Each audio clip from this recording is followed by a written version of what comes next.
On go. Hello, everyone. Welcome to the first official Roll20 live stream on Twitch with our new games master, Mr. Adam Koebel. Adam, how are you doing today? I'm doing so good. So good. I was just enchanted by our beautiful new overlays. They're so nice. Yes, they're fantastic. The calming blue grid. And the pink. Beautiful on-brand pink. I really like the pink, actually. I Yeah. want to have a pink box around my face all the time. Yeah, we love the pink. Yeah. Our original graphic guy, Dylan Todd, he did the pink. Original. It's a good choice. I think a lot of the time with game stuff, people tend to go like on the darker, grimmer end of the scale. I think we need more hot pink in gaming. Yeah, we like pink, purples, all that kind of stuff. So, anyway, we are here to get to know Adam. We have a lot of community questions, some questions that we've riled up, just to kind of get everybody familiar with him. So, I know the Math Squad is represented hard in the chat right now. What up, Math Squad? Actually, okay, my first question. Where does the term Math Squad come from? So, Math Squad is the name of my subscriber base, I guess, my fans on Twitch, and it comes from way back, I guess, almost a full year ago now. I was doing some GM prep for another show, and I had this like spreadsheet all lined up, and I was doing a bunch of like complicated space math, and it actually wasn't that complicated. It was like I was literally adding like 2-3 digit numbers together. I was like, I mean, I'm okay at math when I have time to do it, but you're on stream and you're like still new to streaming, and there's all this pressure, and you're like, I can't add these numbers together. And so chat was just like, Adam, it's 400. It's 400, Adam. Come on, just move on. And because there's a delay, and when you don't respond right away, people just keep telling you the answer to stuff. So I was like, you know what? I am never doing math again. That's fine. So, yeah, so that's Math Squad. They're here to do my math for me. I'm excited about it. And it frees me up to focus on things I'm actually good at. Nice. Well, great. Hopefully the Math Squad can become the Roll20 Math Squad. Yeah, I'm sure they'll be in the show helping me out. Well, let's just go. Let's jump right in. Let's get a community question. What game would you suggest for first-time DMs, GMs, or SMs? I'm actually not sure what SM stands for. Do you know what SM stands for? Yeah, it stands for Space Master. Space Master. Which, yes, is my de facto title for for Swan Song. I love this question because I feel like there's the answer I always want to give, and I feel like a total shill giving it, so I have to give several answers to be able to like accurately get around that.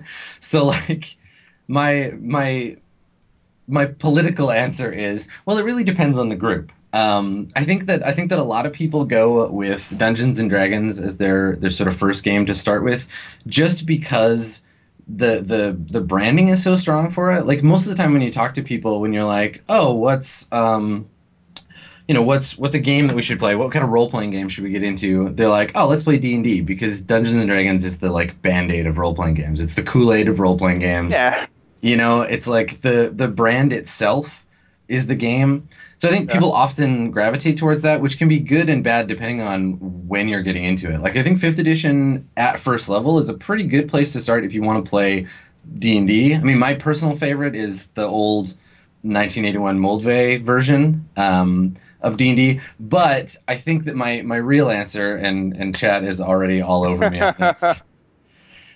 I mean, I would say Dungeon World, but that feels nepotistic of me to be like, you should play the game that I co-wrote, because it's great. But we actually designed the game to be like relatively easy to pick up, and not just as players, because often you find you're in a situation where the GM knows everything about the game and the players know nothing, and so it puts all the load on the GM to do all the rules work. And like if you've ever tried to teach anyone how to play Pathfinder, it's like, I haven't, but I don't want it's to. like, all right, I've memorized 400 pages of rules, and you don't know anything about role-playing, so let's have a conversation about attacks of opportunity, shall we?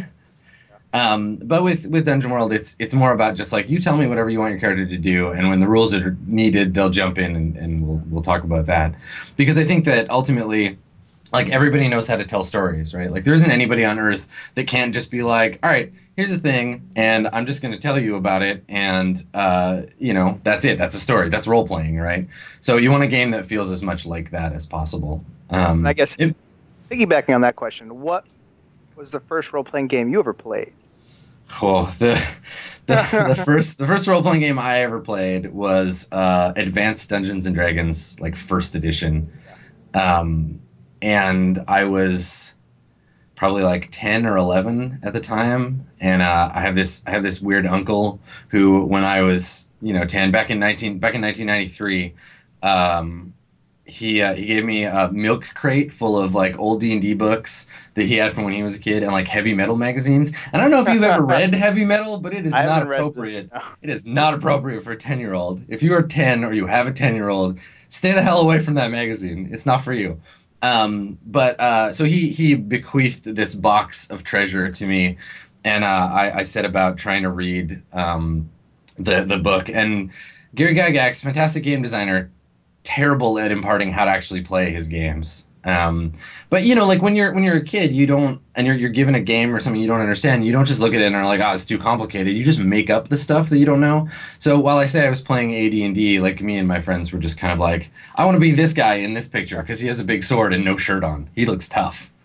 So we kind of learned how to play AD&D just by rote, and then as I got older and as I got more comfortable with the rules, we started to branch out and play other games. But D&D is, and I think this is true for a lot of people because of that branding, that strength. That's where I came from back in the day. Awesome. All right. Let's see. Which chat seems to be in full force.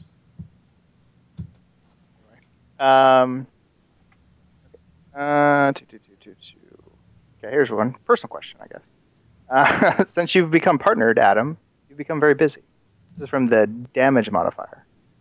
Will there be a very concrete schedule with Roll20? I guess in conjunction with your own personal stream. I guess that would probably be a question. Well, yeah. So it's funny. It's like before I started doing personal streaming, I had like a regular job. Like I worked in advertising, and I was really busy. It was just that no one knew that, and now my schedule is available on the internet for everyone to see. So yeah, I mean, I'm really busy doing game streams, doing my Adam versus series, playing Heroes. Obviously, I've got other shows that I'm doing. And a big part of what we talked about when we first sort of set out to do this game was to avoid that situation where everyone in the stream is so busy that we drop weeks and play on random days. And like, it's nice to be flexible, but honestly, that can be for a GM. Like if you're in the audience and you're really excited about a show, maybe you're in Europe, the show's late at night, you got to stay up till 2. It can be super frustrating if the show gets canceled or if it's suddenly changed to a different date. And, there's reasons for that. But for us, the big priority is like, we want to hit this specific date and time every week. Oh. And for me, like that's going to be really a big part of making this work, because I think that people want content on a regular schedule. And it's fun to be able to say, yeah, whatever day, whatever time, we're going to play the same game for however many weeks. Tune in. It makes it easier for people to get invested in the system, invest in what we're doing. Yeah, for sure. Here's another question. This is from Twitter. Actually, let's take a question from the stream. The Biggest Boot asks, what games best lend themselves to long-term play? So what system is best for those long campaigns? First of all, I would like to know how big this boot is. You claim to be the biggest the biggest boot. Are we talking like the biggest boot in the world, or like the biggest boot in your local area? Post it on Twitter. I want to see this boot. Games that do well for long-term play, for me, tend to have one of two kind of core things about them. They are either you can change characters from arc to arc while still retaining the same setting. So if a game allows you, like look at Pendragon, right? Like Pendragon is built for campaign play, where you're like, I am Cerberus of the House of Oak, and I'm going to have kids, and my kids are going to have kids, and eventually I'm going to be playing Cerberus the 14th, and it's going to be, decades along. Maybe not that long, because it's the Middle Ages and people die fast. But like having play where you're able to switch from character to character, or having a system in which the characters have a tendency to develop mechanically over time, and not just in a linear, like, I think D&D does some of this because it's like I start at first level, I work my way up, and by the time I'm level 20, I've experienced the full breadth of character development. But most of the time, a D&D character is kind of the same internally from first level to the end. But games that allow you to play a character that changes over time and feels like a different person later on in the campaign, that's, for me, a really good campaign game. I think a lot of the time games are designed to ostensibly last forever. Like, there aren't a lot of games that necessarily say, when you get to 10 or 12 sessions, just flat out stop playing. I think, I think most games want you to keep buying supplements and keep playing forever because then they can keep getting money and you get new players and whatever. But I actually really respect when a game just says, like, well, once you played 12 sessions, you're pretty much done. Like, you don't need to keep playing. We've designed the game to coast you out. There's a lot of role-playing games out there. Go play a different one. But I mean, if you're looking for specific games, I think that the various iterations of D&D do the like linear progression thing. Burning Wheel is hands down my favorite long-term play game. There's no Burning Wheel character that after 20 or 30 sessions still feels like they did in the first session. All right. Cool. So I guess the short answer would be Burning Wheel. The short answer is yes, Burning Wheel.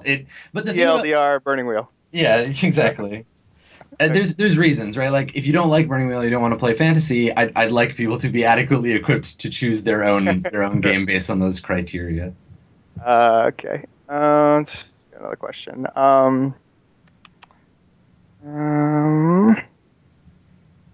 Are you going to be showing off some of features of Roll20, such as dynamic lighting while playing?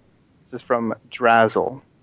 Yeah, absolutely. I mean, I think that, like, for me, what's interesting is that the kinds of games that I think traditionally fall into the, like, let's make a complicated map and use dynamic lighting and everything, tend to be the, like, complicated dungeon crawl games, and I don't end up playing a lot of those. So while I want to do some of that, I'd also like to see ways to use some of that functionality outside of exploring a dungeon environment, to be like, here's something else, and we're using the dynamic lighting and some of the other cool effects. I'm particularly excited to try out making some custom macros for games that you wouldn't necessarily think of as requiring them, because there are some games, and like we were saying at the beginning of the stream, that require some on-the-fly mathematics that I would rather avoid. So using the macros to do that stuff for me is something I'm super excited about, because it's going to let me play games that I otherwise might have been intimidated about playing. I remember talking about it with you, like in the when we were first getting started in the position, about highlighting the different aspects of different types of games and how they can be better utilized. Yeah, exactly. Not all, like, every game doesn't need dynamic lighting to be fully realized in the interface. Yeah, totally. And I think that's the thing, is like, you have, and I think this is a good sort of an apt parallel to role-playing games in general, is that just because you can make a mechanism for something, or just because you can create rules for a thing, doesn't mean you should necessarily. But you can also use rules in a different way than that might have been expected. So I want to try and leverage some of the cool stuff we could do with Roll20 in a new way. Here's a pretty broad question. How do you go about making adventures? So I was thinking about this question because I saw it on Twitter. I think it's interesting because the way that most people learn to GM is from people don't pick up a Dungeon Master's Guide or whatever and they read it and they're like, cool, I know how to GM now. You learn from doing it, and you learn from watching other people do it. And so what's ended up happening is, because D&D is a productized thing, people think that to play properly, you need to have the core rules. You need to play from an adventure or write your own adventure and then run people through it. And you can certainly do that, but the only time I would ever write an adventure would be to publish it, right? Is to say, this is a modular thing. I'm going to give it to you. You can go do it now. So when I prep for games, and I think that you're going to see this happen as I GM, because I'm going to be doing a lot of behind the scenes stuff. The way that I prep for games tends to be a lot more toolboxy and a lot more sort of on the spot. So I'll build parts of the environment that I need. I'll build NPCs and think about what they want, and then allow that stuff to sort of congeal in play into a solid whole. Because for me, my GMing style tends to be fairly improvisational, but I like to have structures to build that improv on. I have a framework of ideas that I'll do in prep. And what I think is really fun is coming up with prep in advance and then seeing how it is changed or modified by player behavior, because there's literally no plan that survives contact with PCs. Like, it just, Yeah. you can't plan for everything. So for me, it's a question of balancing. It's not about writing the adventure wholesale and anticipating every possible thing that someone could do. It's about understanding the parameters of a thing and knowing how to, in the moment, react using those parameters. Like, if I know I've got an NPC that the players are going to interact with, if I think that it's going to be a violent interaction, I'll probably come up with stats that I'm going to need for that. But if not, I'm also going to build I'm going to have tools available for me just in case that happens. Like, if the party's going into town and they want to talk to this, like, old witch that lives in the woods, you probably don't have to make combat stats for the witch, but they're PCs, so it might turn into a fight. So while you don't have to have specific stuff, you might want to say, okay, the witch might have these tools at her disposal in case things go a little crazy. But I don't tend to plan out every tiny detail the way that you would if it was a published adventure, because you're not passing that information along.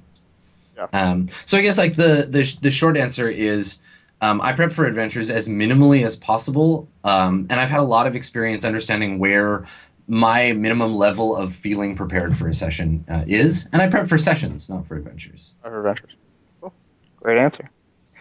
There's another question from the chat.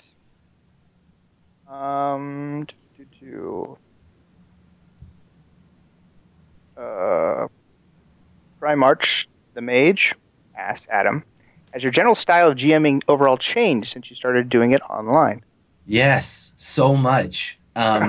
It's really cool because I think that like there's really, it's all one thing, right? Like, role playing is just telling stories, but I think that the technology that we use to tell those stories is very different, whether you're doing it at the table, or you're doing it in an app like Roll20, or doing it online, or if you're doing it at some combination of both, right? Because there is crossover between those two.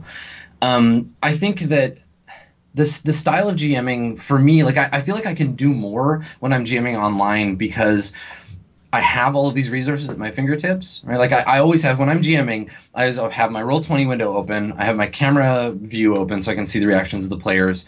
I'll have the rules PDF open usually, and then I'll have like just a general Google window so I can look stuff up.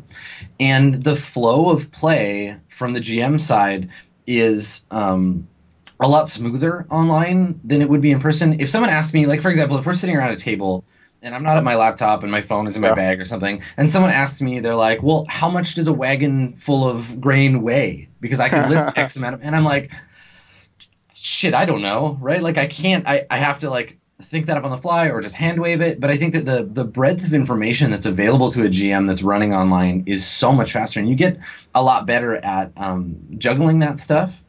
And then I think having an audience has been a big change to the style that I GM in. You can kind of see this if you watch me play Swan Song over time. You can see at the beginning I'm still treating it very much like a tabletop game. I'm GMing the way that I normally would, and you can see more and more sort of cinematic, audience-focused stuff get injected into the game as we go. And then to the point now where I'm using mechanics of the game and turning them over to the audience as much as possible between sessions. So letting them pick missions, letting them do some of the XP reward. And I think for me, that's one of the most fun ways that I've been able to, like, kind of hack the way that I GM. Looking at games, and I definitely pick games now based on how can I get the audience involved. Like, what mechanics does this game have that I can give to the audience? Because audience feedback is huge for these games. Because what I do in play to turn stuff over to the audience, they return to me in things like fan art and fiction about places in the game that we haven't explored yet. They get invested in the characters in the same way that, I mean, really anybody gets invested in their particular fandom. So I feel like for me, that's the biggest way that it's changed. And I'm starting to understand now how, like, writers for TV or writers for like a book series are affected by the way that people care about their characters. Yeah. You know, like I still think it's really important to kind of treat the world realistically, and like if an NPC is going to die, well, that's what happens. But when there's an NPC that the you know, the chat or the audience is really invested in, it feels different if they like leave the game, you know. For sure. Yeah. So it's interesting. It's like they're an extension of the game that I don't think role playing as a spectator thing has really existed prior to the last couple of years, and I'm super excited to see. Yeah, definitely not. Yeah, I'm really excited to see how we can further leverage that, and how we can have folks really interact with the shows that we're doing. So that's a thing that I really care about for all of the stuff that we're going to be doing here for Roll20. Plan. I mean, that's the dream, right? Yeah. Get them excited. Yeah, I guess piggyback on that question. What was this? Roll the D20 asks. A good name. What style of RPG makes for the best experience for stream viewers? So for me, in my mind, the stuff that makes a game good on stream, really, like, I feel like in the not too distant future, there's a game that answers this question. It just hasn't been written yet. Like, someone is going to design a game that's going to be perfect. You got to straw poll Twitch chat in order before you figure out who listener dies. Yeah, there's some way to build that interaction right into the game. But for right now, I think the games that work best for online play with an audience tend to have mechanisms that are, if not necessarily streamlined, they're easy enough to understand from an audience perspective. So, you know, if we have to spend, like, I believe in explaining stuff as it happens. So when we're making rolls, if I have to be like, all right, so you're getting +5, and here's where your +5 comes from, and we have to talk about that every time, it can slow the pacing down. And I think there is room for very mechanically focused shows. But I think that to start, the stuff you want to do is going to be focused primarily on resolving the question at hand with the mechanics as quickly and as interesting as possible. They generally have mechanisms, or a GM that can invoke mechanisms of failing forward. So what failing forward means is that if a player fails a roll, the last thing that you want to do to make the game interesting is just be like, yep, nothing happens, right? Like, this is the classic, like, the thief tries to pick the lock on the door and fails their lockpick rolls, looks at the GM's like, okay, you failed. Their response, I do it again. Right. Failing forward means, okay, you try to pick the lock and you fail, so instead that means that the orcs that were, like, chasing you down, they show up in the room now. Yeah, okay, you failed, you open the door, but the orcs are waiting for you on the other side. That every roll should mean something, right? So I think that games that have that built in, like the Apocalypse Engine games, all have this sort of narrative momentum. That has that too. Yeah, exactly. Yeah, and that's why I like those Fantasy Flight Star Wars games so much, because it's not just you don't get the thing that you want, it's you don't get what you want, and here's a further complication. Here's something weird that happens to you, so we can keep moving the game forward. So I think it's about momentum, narrative momentum, and mechanisms that are easy to impart to the audience. And then what we were talking about before, right? The way that you can get the audience involved. And I think there are a few games, like Primetime Adventures, Tenra Bancho Zero, they have feedback mechanisms where they're designed for the other players at the table, but you can turn them over to the audience to say, like, okay, you can reward players for certain behaviors or reward players for doing certain things with in-game points, but we're going to do it between sessions. We're going to have a way to build that into chat. And I think that's a way that's really interesting to kind of get at that for me, is like, you know, how can we get chat involved mechanically? So I'm really looking forward to that stuff, particularly. Okay. Another question. In your opinion, what is the line between player input and player control? Is there one? Question mark. What do you think? So this is a thing that comes from that Gygaxian authority model, that like first edition AD&D Dungeon Master's Guide that says the DM is the absolute boss of the universe and you can't argue with them and they get to make a call on everything. And I think that there's space for that certainly, where the GM is providing challenges for the players are trying to fight them.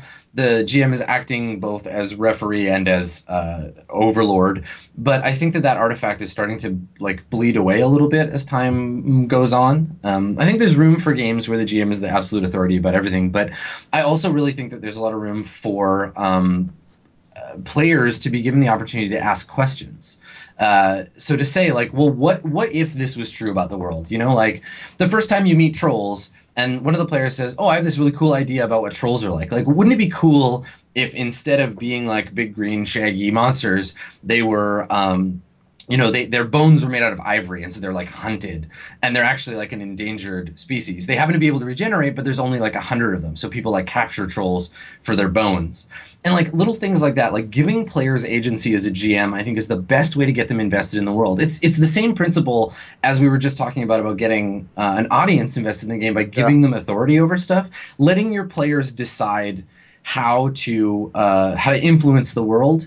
I think is huge. And I think that there's a dial, right? Like you can go all the way to one end where the GM is the overarching authority who gets to say yes or no about everything. And then on the other end, there's games that don't even have a GM, right? Where everybody is contributing to the overarching narrative. Games like Fiasco are like that, where you all kind of get to pitch in together.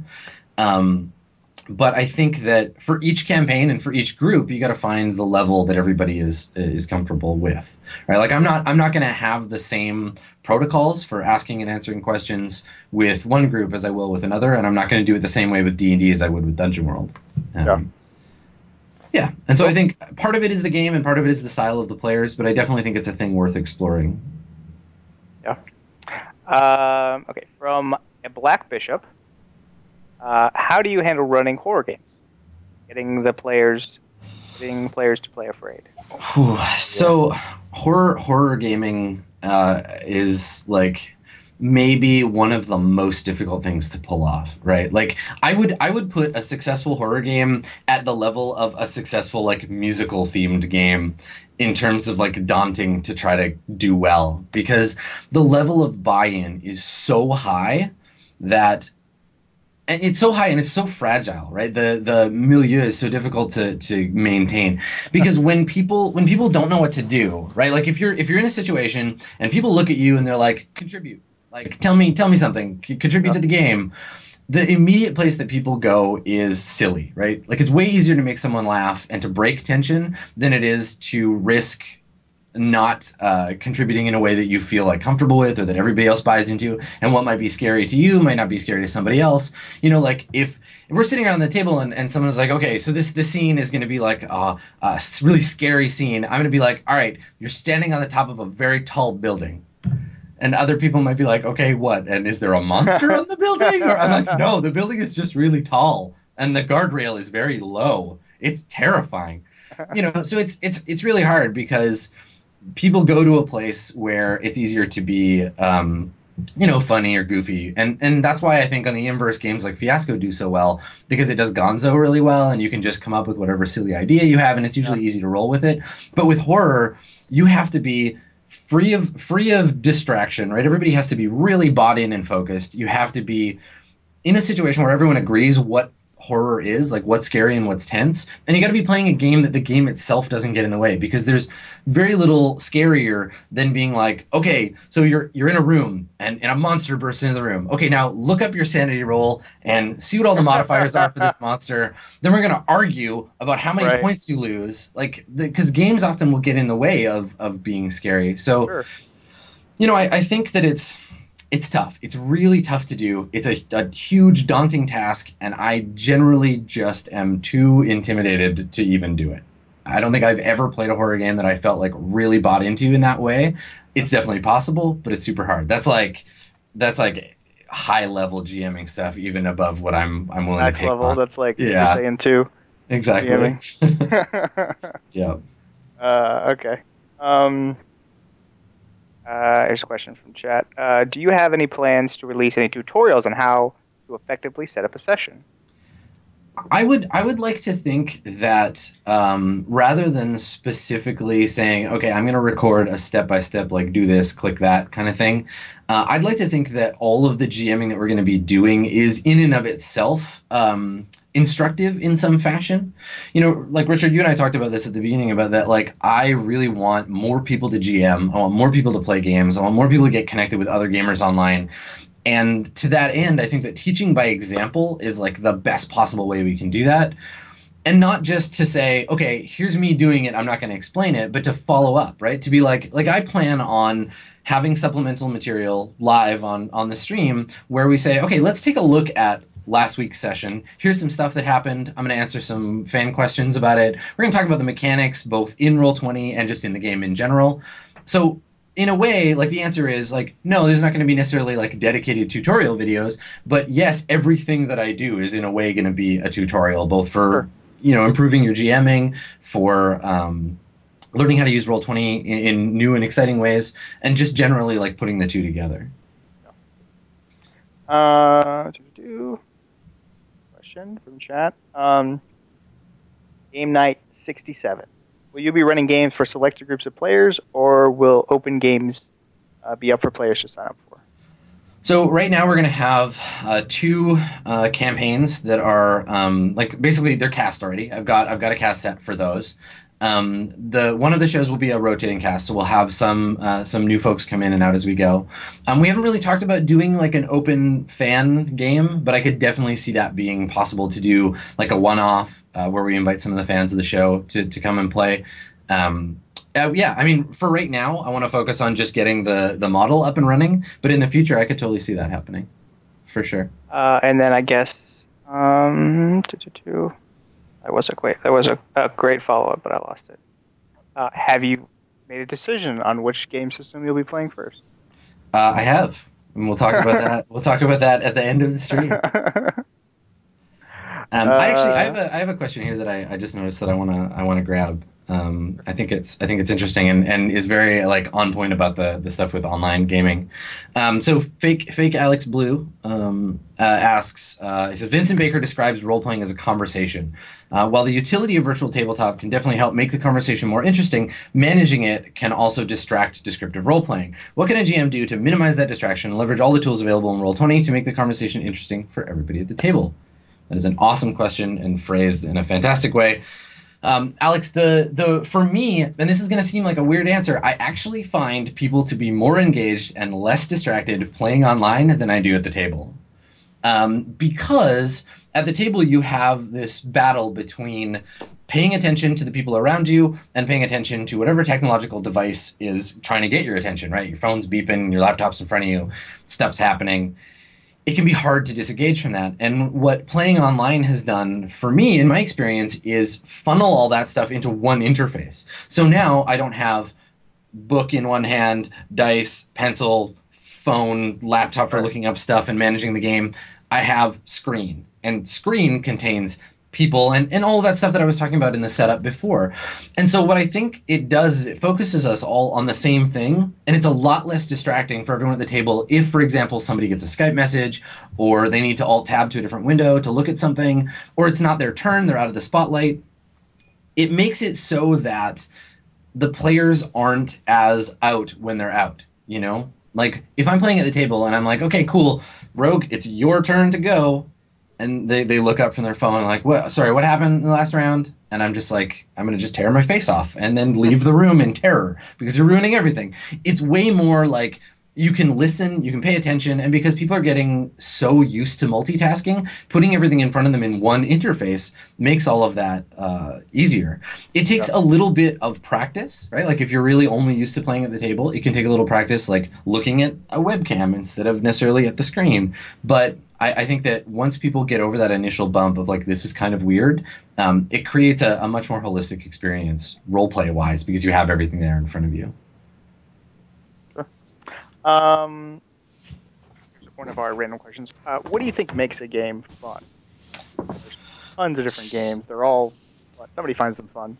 Yeah, so I think this is a thing that goes to to sort of design at the initial, because I think that a lot of the time people talk about designing fun games, and I think if you try to design a fun game, you're already kind of failing, because like horror, fun is subjective, right? Like, I mean, you look at this is a conversation that comes up all the time when people talk about games. Like a lot of indie games deal with like really heavy topics, right? Where they're like, Sure. all right, we're going to play a game where everyone is playing teenagers who are members of the Polish anti-Nazi resistance in World War II, right? And like the Nazis are all up in your shit and you're trying to like fight them, but also Yeah. you're like a vulnerable teenager and it's like scary and you're in the middle of a war. It's a bad scene. And a lot of people will look at that and be like, hell no, that does not sound like fun at all. So people have a different idea of what is fun. So I think that what makes a game fun depends totally on the people playing it.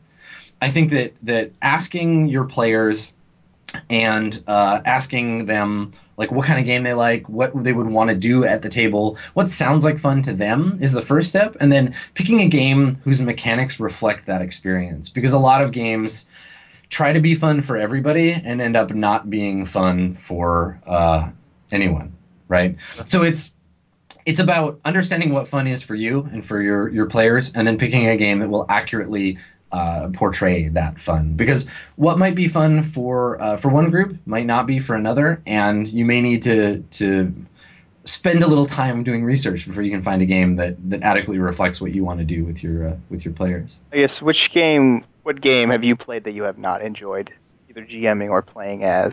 Oh man, Did that's not consider being fun.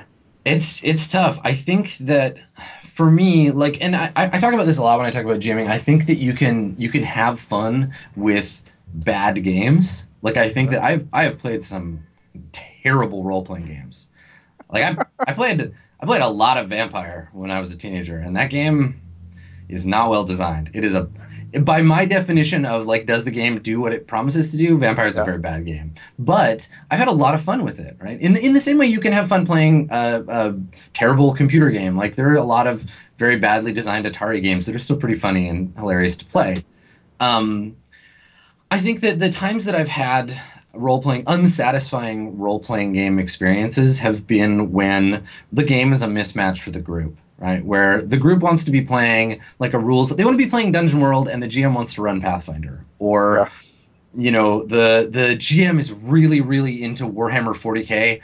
And so they're like, we're going to play only war and we're going to be like a gritty, like unit of Marines, and I know literally everything about the Warhammer 40K universe, and everyone else in the group is like, I don't know what this is. Who's the Emperor again? What's a chaos?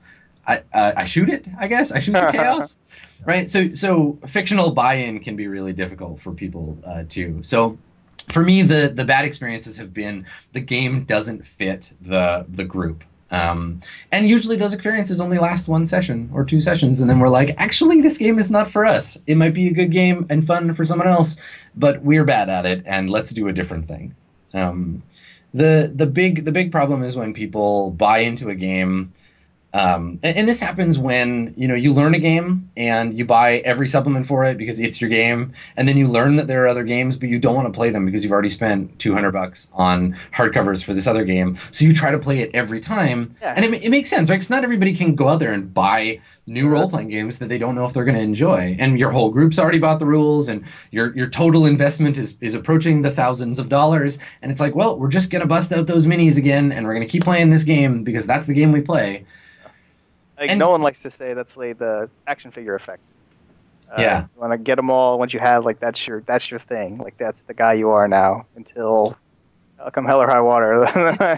It's a hard thing to get away from, because like if you buy in, like fiscally especially, because like if you spend your hard-earned money on a game and you've learned that game, you spent hours learning the game, I don't care if it's a role-playing game or a board game or whatever, like you're gonna want to keep playing it. And I mean, I think everybody knows a person like this, where they like spent $80 on a board game, and every time you get together, they're like, guys, we gotta play this game, because that's the game that they bought, right? So I think it's tricky, which is why for me, like games that offer a free version of their rules, like you can just get the text with no art, or like whatever, there's a light version that's free that you can try out. That stuff is so good, because then people can try it and they can get away, and the investment is just the time spent at the table. Yeah. Which is one of the great things about playing online, I feel, is that the barrier for entry is so much lower. getting people to try new things. Oh yeah. Well, Got to I do is mean, click a link, and instead of coming to your house and picking up a book, whatever, all the other, hoops they feel like they have to jump through when you're trying to play in person. yeah, absolutely. Well, and just at the base level, like it's way more affordable to throw $5 at a PDF or $10 at a PDF than it is to spend $60 on a hardcover. So, that barrier for entry is much lower too. Um, Again from Black Bishop. Adam, how do you handle the player who insists on playing their Mary Sue / Stu character? So for those of you unfamiliar with the trope, the Mary Sue is when somebody functionally just makes a better, cooler version of themselves as their character. It comes from writing, when authors would just write themselves into a story. And generally that character is super good at everything, can't fail. And you know what? Honestly, if you want to play yourself in a role-playing game, go for it. I don't care. If you want to be Rick the cleric, that's fine. That's great. You're exploring something by doing that. And a lot of people aren't comfortable coming up with complete fictional, like, entities from nothing. Like creating a character from nothing, even with a game that will like walk you through it, like that can be really daunting. I mean, honestly, the difference between a Mary Sue in fiction and a Mary Sue in a game is that in a game you don't have control over whether you succeed or fail. So yeah, if you want to be Rick the ultimate cleric badass, great, but like you still got to roll to hit like everybody else. Yeah. I think, I mean, even for me, like I think that I impart, and this is just a part of the discipline of role playing. I think that I impart a certain aspect of myself into every character I play, which if you look at some of the characters I've played, that says some weird things about me. But I think that NPCs, PCs, it doesn't matter. There's always something of you in the characters that you play. Some people are just more upfront about that than others. And if somebody plays the same character in every game, I would maybe want to ask them, like, hey, are you having fun? Like, I noticed you're playing yourself again, only this time you're an orc. Is that, like, are you having a good time with that? And if they are, you just step back and let them do their thing. May or may know somebody who plays themselves in every game they play. I mean, I think everybody does, right? Like, everybody knows somebody who's just like, I'm going to be myself again. They're not in themselves, but just the same character in every one they play. Different class, same personality. Doesn't matter. Yeah, or the same class in every game. Like I'm always a cleric or a paladin in everything, pretty much, if I can swing it. Yeah, I mean, I like playing. Yeah, I guess I'm always a ranger or a hunter. That's true. And that's a thing, right? It's just like people have a certain style of play they like, and that's how it goes. Okay. What else we can take up here? Okay. From Jim YD, Adam, how do you decide when players should exert influence on the lore in a game without a mechanic for it? Example, Crusher's information on the gang in Mirror Shades. So. Yeah. So the question that they're asking here is based on there was a scene in an episode of Mirror Shades where one of the characters was making a roll about a gang that I had. Literally, like I knew their name and I knew where they were in the setting, but I didn't know anything about their background or because I didn't care. It wasn't important to me until it came up. So when they rolled, when the player rolled, they got a success, and I was going to be able. It was my job as a GM to deliver information, to conjure up something new, and be like, here you go. So instead of saying, hold on, let me just make something up, I was like, I don't know, I don't care. You tell me. Tell me something that this gang is known for.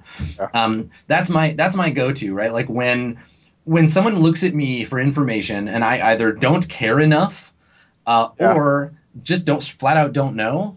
I think that a lot of GMs are scared to say that they don't know because there's this expectation that the GM is the all-knowing hive mind of the universe and that they should have all the answers. But for me, I'm like, I don't know. You're asking me a question to which I have no answer. Do you have an answer? Does anyone at the table? And that can also be a fun way to do it too, is you don't necessarily have to turn it back on the player who's asking you the question. You can turn it on another player. So if, your wizard is like, well, what's the defense? What are the defenses like at this tower we heard about? Yeah. You can turn it over to the fighter and be like, well, you're a fighter. You know how to fight stuff. What have you heard about this place? What are its defenses? And it can feel a little scary because the idea here is that you're turning over some of your GM control to the players. And I think every GM is afraid that a player is going to be like, well, there aren't any. The tower is defenseless. We're just going to go in there and roll that dude. But most of the time, I think that players want to be challenged, right? Like, Yeah. I think that if you let players just get away with everything, they're going to get bored, and they know that intrinsically in their heart. So they're going to come up with something that feels like a fun challenge for them. Like, if you were watching that episode or you've seen the VOD, when I said, what do you know about this gang? Crusher's response wasn't, well, they're the friendliest dudes this side of Renton, and they are known for giving away money to random passersby. He said, no, they like chop people's heads off. And I was like, oh, okay, cool. So they're an insane cannibal gang now. Like I think you can trust players maybe more than Gary Gygax has taught us to believe. I think that people want a challenge, and that you can let them come up with their own challenges. Yeah, and I guess piggyback on that. From Morthicent, or if I butchered that.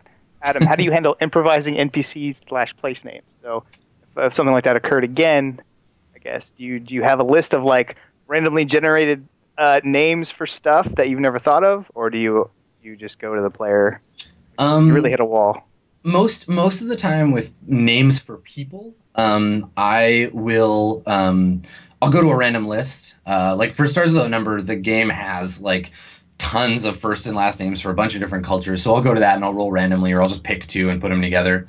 Sometimes I'll reuse names. There's an NPC in a recent episode of Swan Song that's named after a PC from another game of Stars Without Number. The characters are totally different, but I like the name, so I just grabbed it and put it in there.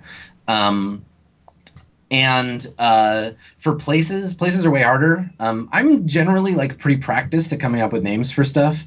Like that was a big part of like when we were initially building Dungeon World. Anytime something needed to be named, Sage, my co-author, was like, "All right, Adam, here you go. Name. I need 46 names for towns."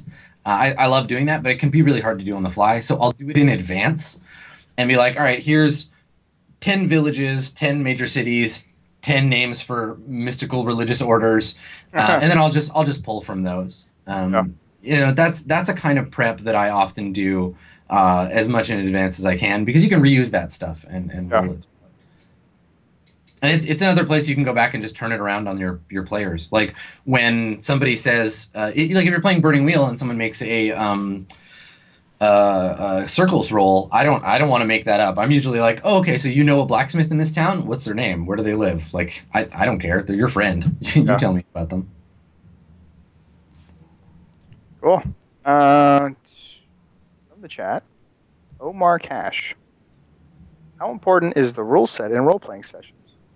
My group wants to get rid of the rule set, and I'm having a hard time convincing them otherwise. So 90s White Wolf would have you believe that the rules don't matter at all. They are wrong. Because if the rules don't matter, why are you playing a game at all? I honestly believe that system matters maybe almost more than anything except the people playing the game. Like, the players you have are the biggest influence because they're where the game happens, right? You can make fun out of any game. You can have a bad time with the best written game if the players aren't working in sync. But the rules are basically the second most important thing in any game. So this is why I think that playing games that aren't for the setting that they were designed for, like trying to do Space Pathfinder, or like Vampire. Vampire is a superhero game. Trying to play it as a angsty goth vampire game is actually really hard. System matters. It's super important. Mechanics are important. Mechanics matter. If your players are asking you like, hey, we don't want to play this game anymore, it's probably time to understand why. What do you not like about the rules? Can you hack the game to fix those rules to make it feel more like what you want it to do? Or should you maybe just discard the whole thing and find a new game that fits better for that? Like, if I was playing GURPS and we were playing a Star Wars game in GURPS, I would probably fairly quickly remind the players, hey, there are games designed to do Star Wars.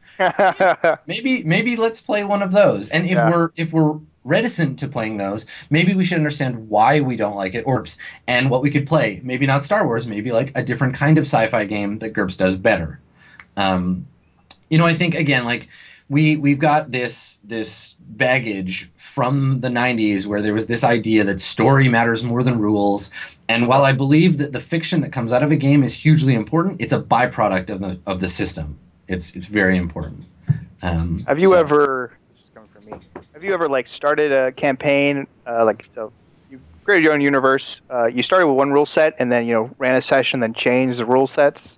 Yeah. But kept the same characters, kept in the same universe. I guess Yeah. How much did like the gameplay change? I know like the rules changed, but I mean like just people their attitude coming into a session. I mean would probably be completely different. Yeah, it's a dramatic change for sure. I mean, it's not a dramatic change if you're going from like third edition D&D to Pathfinder or something. But if you were to go from like Pathfinder to Dungeon World, it's a big change. And I think the prime example of this for me is back when we were designing Dungeon World in like 2011, I guess. I was playing a game of AD&D with a bunch of non-role players. They were like, "We want to play Dungeons and Dragons," and I was like, "Fine, we'll start you off the way I started off. This is going to be an interesting experiment." We played AD&D for a few sessions, but by the time we had worked our way through some of it, we'd started to work on Dungeon World, and I transitioned into Dungeon World because the game we were playing was already like that. None of the players learned any of the rules. They were just like, "I want to climb a wall," and I'm like, "Okay, roll a d20," and they were like, "Which one's the d20?" They were already just telling me what their characters were doing. I was telling them the rules, and that was it. And transitioning into Dungeon World made it easier for them to learn that system, to take the rules on for themselves. But I've also had big dramatic changes where we're playing, we'll be playing, I don't know, like Exalted or something, and it's okay, and we're having fun, but the rules are a little too crunchy. So instead, we jump over to ostensibly more generic game like Fate, and we just skin Fate to play Exalted. Like we're playing like Chosen of the Gods, doing kung fu battles. But what really matters aren't the mechanics; they're the like high flying kung fu action, and you can replicate that fairly easily with the pulpy feeling that you get from Fate. So I think that it's very important to recognize that different games feel different, but sometimes you're not playing the game. Sometimes you're trying to play the feeling of the game, and there might be a better game that'll support that. Yeah. Cool. Running out of time. Okay, from Fake Alex Blue. Dealing with a disruptive player, say someone who's not sharing the spotlight around a table, is pretty easy. I tend to call a break and have a quiet, non-confrontational conversation with them away from other players. Is there an easy equivalent for online play? What about when you're streaming live? So, did you have an example of this? Has any of the role play people gone prima donna on you, and you've had to PM them to scale it back? Trying to stir up gossip. Shots fired. I think the trick here is determining what counts as disruptive play, because I think that you get creative people together in one place and they're going to disagree on stuff, and it's not always like Alex says, like, I'm going to hog the spotlight. Sometimes it's just, I'm going to do a thing that's destructive to play. Like, I'm going to, we're a crew of adventurers working together to like solve problems, and you know what, I'm going to be evil and I'm going to murder one of you in your sleep. And what I often will do is, if I have the opportunity to take a break, if we're close to one, I can, and this is in theory, like I've never had to deal with this. Like if you watch this, if you're watching any of the shows that I'm on, I didn't. I was just trying to be funny. Yeah. It's a thing that could happen. So in theory, if it were to happen, I would, on the next break, I'd be like, hey, so what? I see you wanting to do this. I see you trying to like move the game in this particular direction, and I want to respect your creative input into the game. You're as much a player as any of us. So maybe you can tell me why you're doing this, and not in a, like you said, not in a confrontational way. Just be like, I want to better understand this so I can keep GMing the game and we can all have like fun together, because I think that confrontation in game is valid. It's a real thing. PvP happens. It can be super fun. You can play highly confrontational games. But also, like, understanding why your fellow players, and this isn't just a GM thing, this is a player thing. Like, if I was a player in a game, I'd do this too. I'd be like, so what are you trying to do? Like, what's the goal here? What is your outcome? Sometimes players understand that. Sometimes players are like, oh, I just want to, like, I wanted to kill this guy because he did this to me. And then you can help them. You can be like, well, maybe it would be better if you do this, or maybe we can talk as a group. Maybe you can say, okay, my character wants to kill your character. How can we get to a place where we can have a confrontation that isn't going to derail the game? And I think that online it's actually easier in a lot of ways, because on the break you can say, okay, everybody get a glass of water. Let's jump into a private chat. Let's you and I hang out and we're going to talk, and I want to make sure I understand what you're doing. Then we can jump back. It's way less awkward than being like, all right, everybody, you keep staying at the table. I'm just going to take this player off into the other room. Like, we're going to go to the principal's office. Like, Also, the engagement between sessions online is way higher because people can use, like, they have one place that they can keep their journal. Like in Roll20, you can keep all your journal information there. You have your character sheet in one place.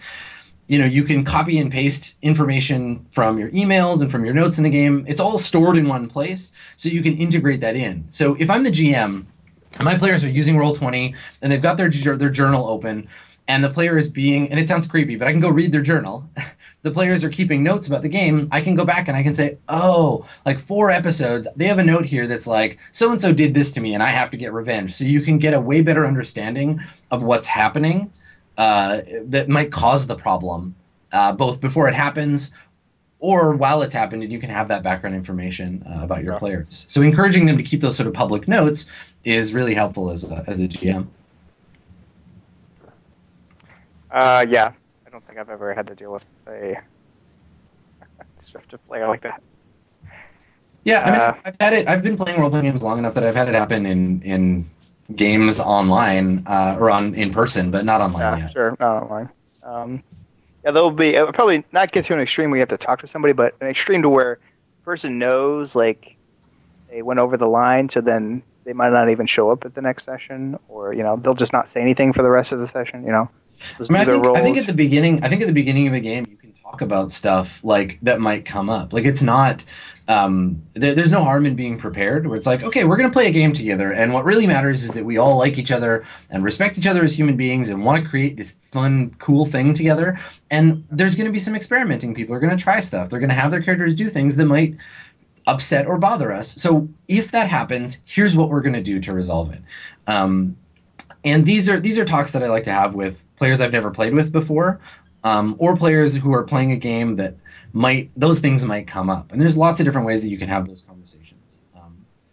To prepare your players for if things get weird, if it gets awkward up in here, we have set out tools to deal with it. So let's refer back to this conversation later if somebody does something that feels weird, and we're not going to like be mad at them or like blame them. We're not going to be like, you're wrecking the game. We're going to be like, okay, this happened. Here's how I feel. In a lot of ways, role playing, it's a sensitive thing to do with people. Like, even if you're just doing like beer and pretzels, like whatever D&D, you're still engaging in a creative endeavor with someone, and that can be, I mean, anyone who's ever been in a band or who's like been in a theater group or whatever, like, there's some vulnerability there. Yeah, totally. You're putting yourself out there, and it sucks to like try something and have everyone be like, that was awkward, you're ruining the game. Yeah. So putting those structures in place make it a hell of a lot easier to handle later down the line. Cool. Well, what do you say? You make an announcement. Yeah. Do we want to talk about the game? All right. So. So we're gonna be starting up our first campaign. It's gonna be the shorter campaign. So we're gonna do a limited number of sessions for this first campaign. We'll announce the second longer term campaign soon. We're still working out the details.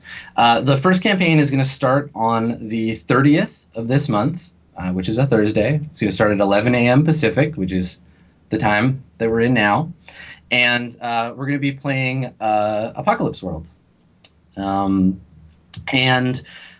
reasons that I chose Apocalypse World is because of, I mean, we've been talking about it this whole hour, right? A lot of the questions that chat has been asking, my answer to those is games like Apocalypse World. It's mechanically really geared towards that ongoing narrative. It's built to feel engaging and to have momentum, and because the game is about community for me, and it's about character. So we're going to have characters in the game that are really engaging. I think you're going to really like the people that have chosen to play the game, and yeah, I'm really excited to get that going. So my cast for the show, and we'll post on the social medias. Twitter links and where you can get more information about these folks. But so my cast is going to be Austin Walker, who is a writer for Paste magazine. He's done a lot of his own podcast work, and he's got a Patreon you can check out if you want to see his stuff. Our own Roll20 community manager, Avison. So she's going to be playing with us. You may know her as Stephanie. say hi in the chat. And Andrew Gillis, who's a close friend of mine, and also the illustrator for a little role-playing supplement called the Metamorphica. So if you've already checked that out, you'll recognize his work. So Andrew's going to be playing with us. And then John Harper, who, if you are a game fan and you've never heard the name John Harper, you need to go and look him up right now. He just came off of the tail end of a very successful Kickstarter for his game Blades in the Dark, and he's the designer of Lady Blackbird. So John, Stephanie, Andrew, Austin, and myself will be starting up Apocalypse World 2 weeks from now, right here on twitch.tv/Roll20app. Awesome. Yeah, I'm really excited. It's been a while since I've played Apocalypse World, and I love it. And John is a veteran. Andrew's played a ton of times, and I think I've got a really creative bunch of people here, so I think we're going to make something really cool. And, so what? Sorry, you go. I was just gonna say. So what we're probably gonna do is I'm gonna do next week between now and when we start playing. Next week I'm gonna have a prep stream. So we'll sit down, talk about the things that I'm gonna need to get ready for the game. We'll set up the campaign in Roll20, send out all the invites and everything. I'll talk a little bit about Apocalypse World specifically. So we'll do some pre-gen stuff, like how would I get ready for an Apocalypse World game? What might you need to do before you start a game in Roll20 or whatever? So we'll do a little tutorial. It'll probably be about the same length as this episode. And then what we'll do is we'll start the episode. We'll do all of our world generation, all of our character generation live. I don't want to do anything off screen because I think that for Apocalypse World especially, but really for any game, I think character creation is it's a group effort. And if you're familiar with Apocalypse World, I want to make the hex mechanism, so the choosing to highlight stats.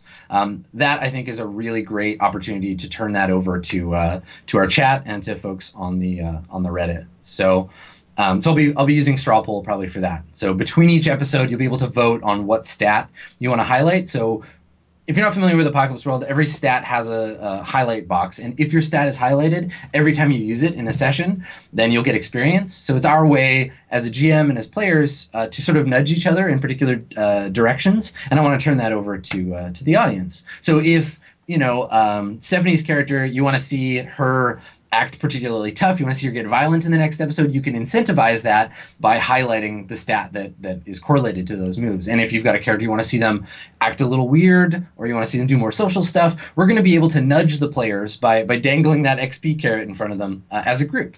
So I think that's going to be really exciting and a super fun way to do that. So yeah, that'll be our first campaign. We'll likely, I'm still working on putting together the second campaign, and we'll talk about cast and scheduling and everything for that probably in another episode like this a little down the line once we have it ready. Yeah. Well, that's it, Adam. I mean, we work together every day, but thanks for talking with me. Yeah, of course. Thanks everybody for coming and hanging out in the chat, Math Squad or otherwise. Happy to have you all here, and I hope that you continue to tune in. We'll be hitting the show regular, 11 a.m. Pacific time on Thursday. We'll be back again next week for the prep episode, and then we'll hit the ground running with the whole cast in 2 weeks. So stick around for that. Follow Skinny Ghost on Twitter. Follow Roll20 app on Twitter. Odds will be on our Twitch where you are right now, or YouTube/MS Roll20. Yeah. Awesome. Fantastic. That's it. Alrighty. That's it. That's it for us for today. That's it. So yeah. We'll see everybody in a week. See you guys. Later.